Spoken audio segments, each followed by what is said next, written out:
الحمد لله رب العالمين إله الأولين والآخرين والصلاة والسلام على سائر الأنبياء والمرسلين والملائكة المقربين وعلى آله وصحبه أجمعين. أما بعد فقد قال النبي صلى الله عليه وسلم تحفة المؤمن الموت أو كما قال عليه الصلاة والسلام. میرے محترم بھائیوں، دوستوں اور بزرگوں، اس وقت ہمیں نماز جمعہ کے بعد نماز جنازہ ادا کرنی ہے. مناسب یہ ہے کہ اس سلسلے میں کچھ گزارشات آپ کی خدمت میں پیش کی جائے. بطور تمہید کی عرض کرنا ہے، اللہ اور اس کے رسول کی باتیں، قرآن و سنت کی باتیں ہم عام طور پر اہل علم سے، وعظ و نصیحت کرنے والوں سے سنتے رہتے ہیں اور بہت لمبے عرصے سے سن رہے ہیں، لیکن سننے کے بعد اس کا جو اثر ہونا چاہیے، اس سے جو سبق حاصل ہونا چاہیے،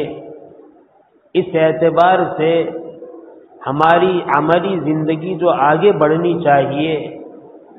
جب ہم دیکھتے ہیں تو بجائے عملی زندگی قبول کرنے کے ہم پیچھے جا رہے ہیں. آئے دن دین کے معاملے میں غفلت، دین سے دوری، بلکہ اللہ معاف کرے دین بیزاری کا مزاج بن رہا ہے.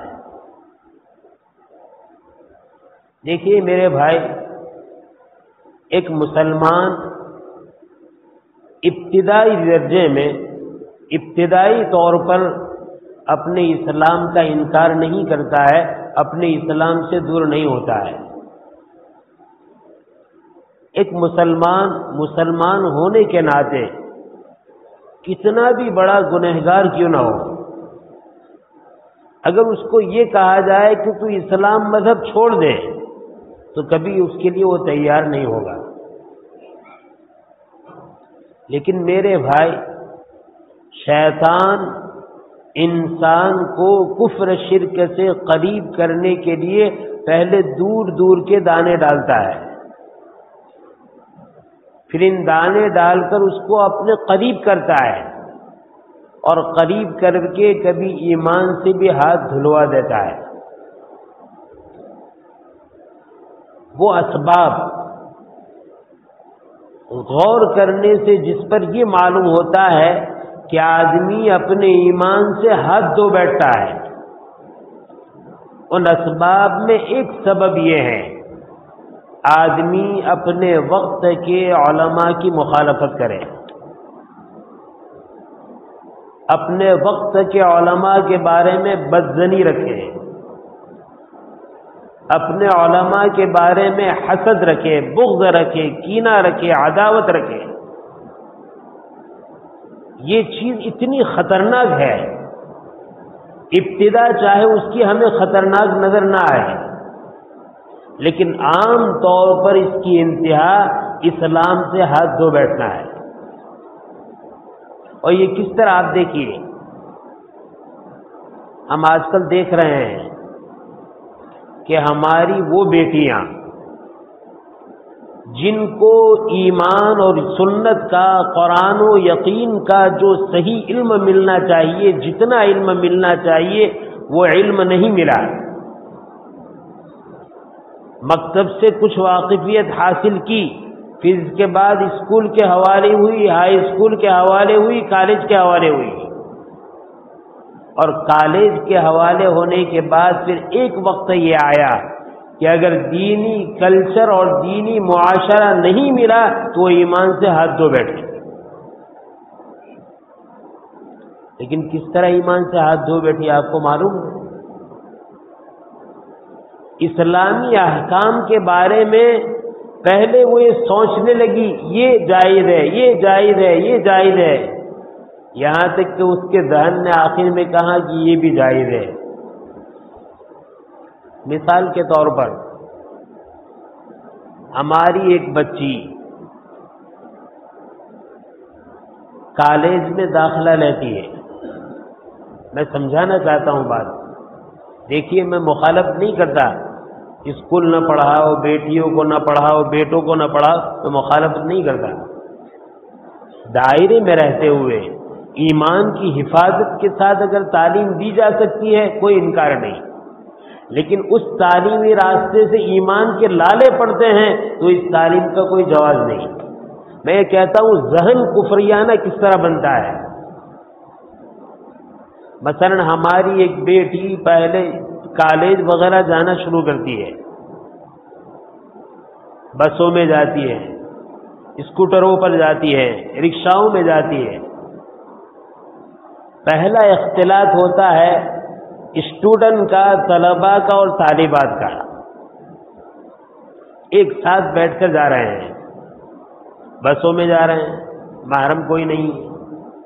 رکشاؤں میں جا رہے ہیں، محرم کوئی نہیں، تو پہلا اس کا ذہن یہ بنتا ہے کہ یہ جائز ہے،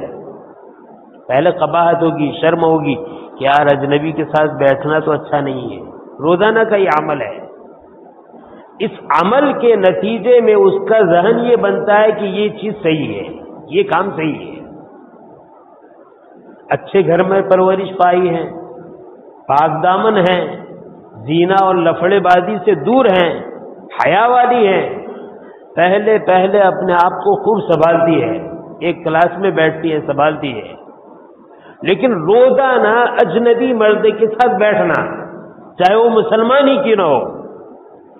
ایک وقت تو اس کا ذہن آتا ہے کہ جو اس کے دل میں اس کی اہمیت تھی، اس کے خراب ہونے کا جو نظریہ تھا، اس کے خراب ہونے کی جو سوچ تھی وہ بدل جاتی ہے۔ اس میں کیا ہوا، ساتھ میں بیٹھ سکتے ہیں، پہلے رکشے میں یہ ذہن بنتا ہے، گاڑیوں میں یہ ذہن بنتا ہے ساتھ میں بیٹھنا صحیح ہے، پھر آگے کلاس میں بیٹھنا صحیح ہے، ہم تو پردہ کرتے ہیں، احتیاط کرتے ہیں، بات چیت نہیں کرتے، پھر آگے ذہن بنتا ہے کہ کلاس فیلو تو ہے، ایک دوسرے کو دیکھنے میں کیا حرج ہے، ایک دوسرے کو دیکھتے ہیں، لیکن اس طرح دیکھتے ہیں کہ لڑکا دیکھتا ہے تو لڑکی نہیں دیکھتی اور لڑکی دیکھتی ہے تو لڑکا نہیں دیکھتا، ساتھ میں بیٹھنے کی برائی ختم ہوئی، کلاس فیلو ہونے کے ناطے ایک کلاس میں بیٹھنے کی برائی ختم ہوئی، ایک دوسرے کی طرف ایک اس طرح دیکھنا کہ ایک دوسرے کو نہ دیکھے یہ قباحت ختم ہوئی، بہت وقت ہوا، یعنی ذہن یہ کہتا ہے یہ چیز بری نہیں ہے، یہ چیز غلط نہیں ہے، آگے چل کر ایک دوسرے نظر ملاتے ہیں، کلاس فیلو تو ہے، دوست تو ہیں، ساتھی تو ہیں، پڑھ رہے ہیں، اس میں کیا حرج ہے، اب ایک دوسرے کو دیکھنا شروع کیا، پھر کچھ وقت گزرتا ہے تو دیکھنے کے بعد آنکھیں ملانا شروع کیا، اس میں کیا برائی ہے، پھر آگے بڑھتے ہیں، آنکھ ملانے کے بعد مسکراہٹ شروع ہوئی،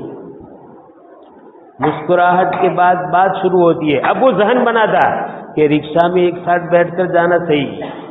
کلاس میں ایک ساتھ بیٹھنا صحیح، دیکھنا صحیح، مسکرانا صحیح، بات چیت کرنا صحیح، اس کے نتیجے میں تعلق ہوتا ہے، تو ذہن کیا بنتا ہے، آپس میں ایک دوسرے کے تعلقات بھی صحیح ہے، اس میں کیا حرج ہے، آدمی دھیرے دھیرے بڑھتا ہے، ایک دم نہیں بڑھتا۔ اچھا، جب یہ بات ہوئی کہ تعلقات صحیح، اب آگے تعلقات بدلتے ہیں محبت میں، محبت کے بعد عشق میں، تو ذہن کیا کہتا ہے، عشق بھی صحیح، محبت بھی صحیح، پھر آگے چل کر یہ ہے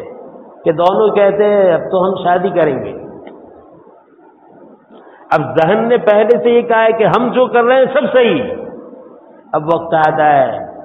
چاہے مرد مسلمان ہو چاہے عورت مسلمان ہو، چاہے مرد غیر مسلم ہو چاہے عورت غیر مسلم ہو، تعلقات ہے، عشق ہے، محبت ہے، شادی کریں گے، سب صحیح، یہ بھی صحیح۔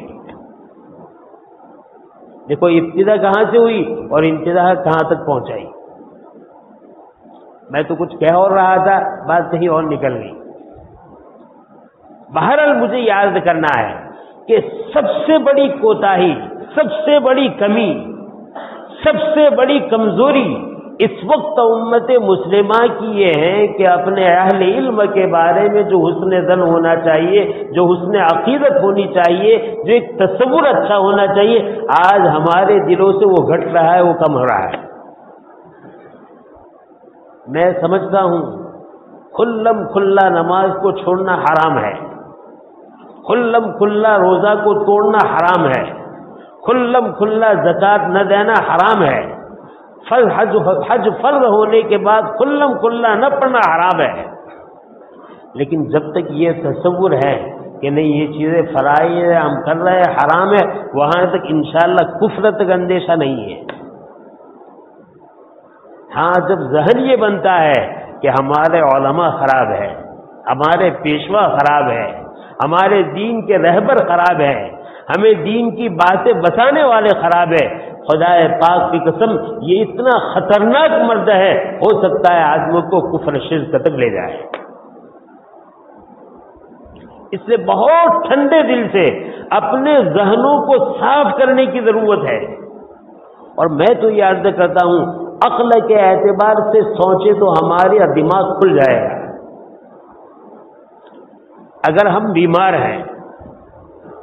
ہم ڈاکٹر کے پاس گئے، ڈاکٹر صاحب کو کہہ رہے ہیں ہم بیمار ہیں، ہمیں بخار آ رہا ہے، بہت سارا علاج کیا، اچھا نہیں ہو رہا ہے۔ ڈاکٹر صاحب نے کہا خون ٹیسٹ کراؤ، پیشاب ٹیسٹ کراؤ، خون پیشاب ٹیسٹ کرایا، رپورٹ نارمل آیا، لیکن برابر وہ آ رہا ہے۔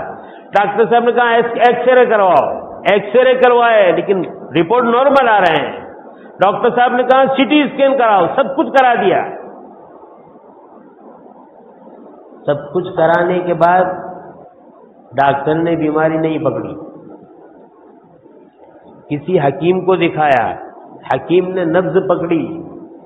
اور نبض پکڑنے کے بعد کہا یہ وجہ ہے، اس کی وجہ سے آپ کو بخار آ رہا ہے۔ تو میں آپ سے عرض کر رہا ہوں، اتنا کہنے سے جس حکیم نے آپ کی بیماری کو پکڑا، یا مان لو کسی ماہر ڈاکٹر نے بیماری کو پکڑا اور ماہر ڈاکٹر نے کہا یہ بیماری ہے اور بتلا دیا کہ بھائی ان کو یہ بیماری ہے، تو اگر ڈاکٹر یا حکیم بڑی محنت کے بعد ہماری کسی بیماری پر اطلاع پا لے اور ہمیں بتلا دے کہ بھئی یہ بیماری ہے، اس کا یہ علاج ہے، یہ ڈاکٹر ہمارا خیر خواہ ہے یا بدخواہ ہے؟ ہر شخص کہے گا ڈاکٹر ہمارا بہت بڑا خیر خواہ ہے۔ کیوں؟ اس نے بہت بھاری، بہت بھرکم، بہت خطرناک بیماری سے ہمیں آگاہ کر دیا، ہماری بیماری کو اس نے پرکھ لیا، ہماری بیماری کی طرف اس نے نشاندہی کر دی۔ آپ مکان بنا رہے ہیں، فاؤنڈیشن آپ نے تیار کیا ہے، آپ نے تیار کر دیا، آپ جتنی اونچی عمارت بنا رہے ہیں، آرکیٹیکٹ نے نیچے سلیے کو دیکھا، نیچے ریت اور کنکر کو دیکھا، آرکیٹیکٹ نے کہا اتنی بڑی عمارت کے لیے یہ سلیے کام نہیں دیں گے، ہائی سلیے چاہیے، مضبوط سلیے چاہیے۔ ابھی عمارت کا پلان ہے اور کام ہو رہا ہے، آپ نے دیکھا کہ اگر یہ سلیے کو نکالا جائے اور دوسرے سلیے لگائے جائے 5 لاکھ روپے کا نقصان ہے۔ ہم آرکیٹیکٹ کو برا کہیں گے، آرکیٹیکٹ کو گالیاں دیں گے، آرکیٹیکٹ کو دشمن سمجھیں گے؟ نہیں، خیر خواہ سمجھیں گے۔ 5 لاکھ کا نقصان ہوا لیکن 5 کروڑ سے بچا دیا۔ ہمارا تو بہت لمبا پروجیکٹ ہے، بہت بڑی عمارت ہے، اگر اس کمزور سلیے پر ہم نے بڑی عمارت کو کھڑا کیا، عمارت دھڑام سے گر جائے گی، ہمیں 5 لاکھ کے بجائے 5 کروڑ کا نقصان ہوگا۔ آپ سفر کر رہے ہیں، سفر کرتے ہوئے لمبا سفر کر دیا، وہاں کوئی آدمی ملا، آگے مت جانا، کیوں؟ آگے ڈاکوؤں کی جماعت بیٹھی ہے، آپ کو لوٹ لے گی۔ آپ کا مقصد ہے آگے جانے کا، اس نے مقصد سے آپ کو روک دیا لیکن نقصان بھی بتا دیا۔ آپ یقین مانیے یہ راستہ بتانے والا آپ کا خیر خواہ ہے یا بدخواہ ہے؟ ڈاکٹر اس کو تو ہم کہتے ہیں خیر خواہ ہے، آرکیٹیکٹ اس کو تو ہم کہتے ہیں خیر خواہ ہے، انجینئر اس کو تو ہم کہتے ہیں خیر خواہ ہے، راستے کی ناگہانی اور راستے کی مشقت اور راستے کے خطرات کو بچانے والا خیرخواہ ہے۔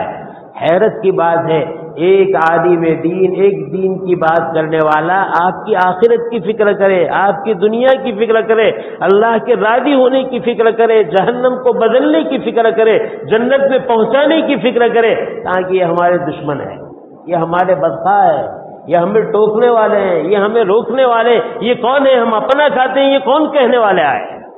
یاد رکھیے، یہ ہمارا ذہن مسلمانانہ نہیں، یہ ہمارا ذہن باغیانہ ہے۔ جس طریقے سے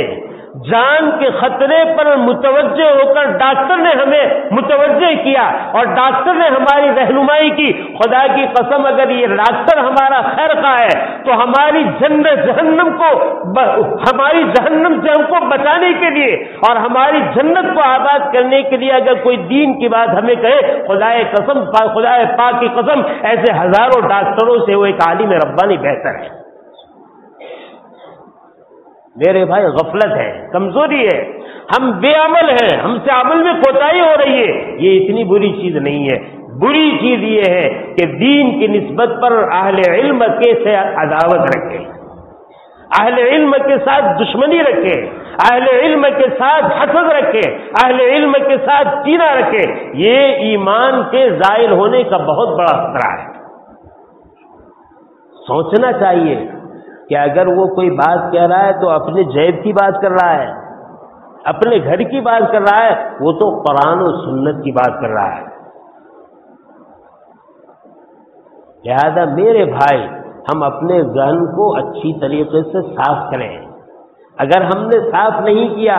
ہم نے اہل علم کے باب میں اپنے اندر کینہ رکھا، حسد رکھا، بغض رکھا، عداوت رکھی، یاد رکھیے ان اہل علم کا کچھ بھی نقصان ہونے والا نہیں ہے۔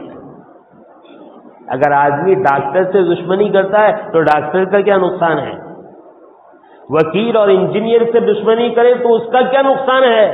آرکیٹیکٹ سے دشمنی کرے تو اس کا کیا نقصان ہے؟ اگر ڈاکٹر سے دشمنی کرے گا تو مریض کا نقصان ہے، ڈاکٹر کا نہیں۔ انجینئر اور آرکیٹیکٹ سے دشمنی کرے تو مکان بنانے والے مالک کا نقصان ہے، آرکیٹیکٹ کا نہیں۔ میرے بھائی، اسی طرح دنیاوی معاملے میں، دینی امور کے معاملے میں ہم اہل علم سے دشمنی کریں گے، اہل علم کا نقصان نہیں، یہ ہمارے ایمان کا نقصان ہے۔ مجھے اس وقت یہ عرض کرنا ہے، جنازہ ہمارے سامنے ہے، ہم اس دور میں ایسے جی رہے ہیں، دنیا کی بعض قومیں ہیں جن قوموں کا خیال اور تصور یہ ہے کہ زندگی ہے وہ دنیا ہے، اس کے بعد کوئی زندگی نہیں، بس زندگی ختم ہوئی، آدمی ختم ہو گیا۔ بعض قوموں کا یہ تصور ہے۔ حق تعالی شانہ نے ہمیں ایمان جیسا عظیم مذہب، ایمان جیسی عظیم دولت اور اسلام جیسا عظیم مذہب عطا فرمایا ہے۔ ہمارے سامنے مرنے کے بعد قبر میں سونا، میدان محشر میں اٹھنا، جمع ہونا اور آخرت اور جنت اور جہنم کا تصور اور یقین ہے۔ یہ جو اموات واقع ہوتی ہے، کبھی ہمارا مسلمان بھائی جنازے کی شکل میں ہے، کبھی ہماری مسلمان بہن جنازے کی شکل میں ہے۔ میرے بھائیوں، ان جنازے کو دیکھ کر دنیا کی زندگی سے ہٹ کر ہمیں اپنی قبر کو دیکھنا ہے کہ آج میرے بھائی کا جنازہ ہے، آج میری بہن کا جنازہ ہے، کل اس جگہ پر میرا جنازہ ہوگا۔ آج ہم اپنے کندھوں پر اس کو لے جا کر دفن کر رہے ہیں، کل یہی ہمارے بھائی ہمیں اپنے کندھوں پر لے جا کر دفن کریں گے۔ اس گھڑے میں سونے کے لیے ہم نے کیا کام کیا ہے، کیا عمل کیا ہے، کیا نیکی کی ہے، کیا کام کیے ہیں۔ آج تو مسلمان ہونے کے باوجود ایک مسلمان ایسی غفلت والی زندگی گزار رہا ہے جیسی غفلت والی زندگی وہ آدمی گزار رہا ہے جس کے بعد موت کے بعد کی زندگی کا کوئی یقین اور تصور نہیں ہے۔ عقائد اس کے ٹھیک نہیں ہے، اعمال اس کے ٹھیک نہیں ہے، معاشرت اس کی ٹھیک نہیں ہے، معاملات اس کے ٹھیک نہیں ہے، اخلاق اس کے ٹھیک نہیں ہے، چوری اس کے اندر عام ہے، ڈکیٹی اس کے اندر عام ہے، زناکاری اس کے اندر عام ہے، رشوت خوری اس کے اندر عام ہے، سود خوری اس کے اندر عام ہے، کسی کو ذلیل کرنا اس کی طبیعت ہے، کسی سے حسد کرنا اس کی طبیعت ہے، کسی کو جلانا، کسی کو دکھ پہنچانا، کسی کو تکلیف پہنچانا اور اس پر خوش ہونا اس کا شیوا ہے۔ اے مسلمان، اگر جنازے کو دیکھ کر اپنی موت یہ یاد نہیں آئی، اگر جنازے کو دیکھ کر اپنی قبر یاد نہیں آئی، تو آخر کون سا وقت ہوگا کہ جو ہمیں اپنی موت یاد دلانے والا ہو، جو ہمیں اپنی قبر یاد دلانے والا ہو، جو ہمیں اپنی زندگی کا حساب پیش کرنے کو یاد دلانے والا ہو؟ آخر ہمارے لیے کون سا وقت ہوگا؟ جنازہ صرف اس لیے نہیں ہے کہ جنازے میں شرکت کر کے نماز پڑھ لیں، جا کر قبرستان میں دفن کر دے۔ میرے بھائی، ہمارے بھائیوں کا اور ہمارے بہنوں کا جنازہ اس لیے نہیں ہے، یا اموات اس لیے نہیں ہے۔ ہر مرنے والا زندہ کو اپنی موت کی فیصلہ دیتا ہے، اپنی موت کا پیغام دیتا ہے۔ اور میرے بھائی، سعادت مند ہے جن کو جمعہ کا دن نصیب ہو جائے، ہمیں تو معلوم نہیں ہمارا کیا حال ہوگا۔ انتم تموتون کما تحیون، حدیث میں ہے۔ عام طور پر جس طرح تم زندگی گزارو گے، اسی زندگی گزارنے کے نہج اور طرز پر تمہاری موت آئے گی۔ میں اپنے دن میں اپنے گریبان میں جھانکوں، آپ اپنے بھی گریبان میں جھانکیں اور اس کے بعد دیکھیں کہ جس طرز کی ہم زندگی گزار رہے ہیں، یہ طرز کی زندگی پر ہماری موت آئے تو کیا اس طرز کی زندگی پر ہمارا خدا ہم سے ناراض ہے یا ہمارا خدا ہم سے راضی ہے؟ کم سے کم ہر شخص اپنے بارے میں تو یہ فیصلہ کرے گا کہ اس وقت جس نہج پر میں زندگی گزار رہا ہوں، یہ زندگی میرے خدا کو ناراض کرنے والی ہے، میرے خدا کو راضی کرنے والی نہیں ہے۔ اگر اس زندگی پر موت آئی تو جس حالت میں موت آئے گی اسی حالت میں اٹھایا جائے گا۔ میرے بھائی، مسئلہ دنیا کا نہیں ہے، دنیا کی چند سالہ عمر کا نہیں ہے، مسئلہ قبر کا ہے، مسئلہ حشر کا ہے، مسئلہ جنت کا ہے، مسئلہ جہنم کا ہے، مسئلہ مرنے کے بعد کی ابد الآباد زندگی کا ہے۔ آج ہمارا حال یہ ہے، کہیں تو فلسطین میں چھوٹے چھوٹے بچوں کو ختم کیا جا رہا ہے، عورتوں کو ختم کیا جا رہا ہے، اور ہماری عیاشی کا عالم یہ ہے، ہم گناہوں کو چھوڑنے کے لیے تیار نہیں، ہم زنا کو ترک کرنے کے لیے تیار نہیں، ہم سود کو چھوڑنے کے لیے تیار نہیں، ہم رشوت کو کھانے کو ترک کرنے کے لیے تیار نہیں، ہم آپس میں جھگڑا فساد کرنے کو چھوڑنے کے لیے تیار نہیں، ہم خیانت کو چھوڑنے کے لیے تیار نہیں۔ کون سی برائی ہے ایسے حالات میں جہاں ہمیں اپنے بھائیوں کی امداد کے لیے صرف دعا ہمارے پاس سہارا ہے، وہ دعا کرنے کے لیے ہمارے پاس ہاتھ نہیں؟ ہم نے اپنی بدعملی سے اپنے خدا کو ناراض کر رکھا ہے، کس ہاتھ کو اللہ کے سامنے اٹھائے؟ بعض مرتبہ کہا جاتا ہے ایسے وقت میں قنوت نازلہ پڑھنی چاہیے، ضرور پڑھنی چاہیے، لیکن میرے بھائی، قنوت نازلہ اس وقت اثر کرتی ہے آدمی اپنی برائی والی زندگی کو چھوڑے، نیکیوں والی زندگی اختیار کرے، قنوت نازلہ کا اہتمام کرے۔ اللہ تعالی شانہ ہمیں صحیح سمجھ نصیب فرمائے، اپنی گناہ والی زندگی کو چھوڑ کر نیکیوں والی زندگی اپنانے کی سعادت و توفیق نصیب فرمائے۔ آمین۔ وآخر دعوانا الحمدللہ رب العالمین۔